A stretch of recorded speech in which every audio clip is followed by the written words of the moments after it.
新闻深喉咙，有多深挖多深。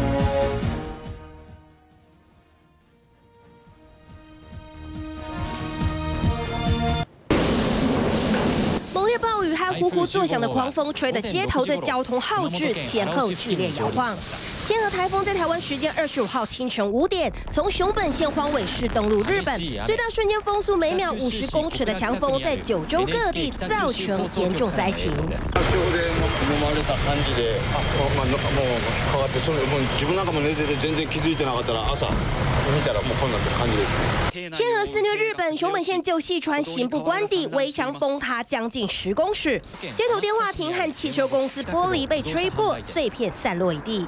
2階建ての高さ6メートルほどのプレハブが横転して倒壊しています。このプレハブ逆さまになっていまして、屋根が地面についています。 天鹅台风创下长崎县云仙月市短时间134毫米的大雨记录，超过50万户民宅停電，往来九州300个航班取消，山阳以及九州新干线停驶，陆空交通几乎整个瘫痪。 20から止まっちゃったんで待ってます。もうちょっと疲れてるんで早く帰りたいです。 日本气象厅预估天鹅台风会带来充沛雨量，虽然台风中心在登陆1小时后就出海往北前进，但九州北部和本州最西边的中国地区仍然笼罩在风雨当中。近期预计前往日本民众一定要多加留意。记者敖慧文综合报道。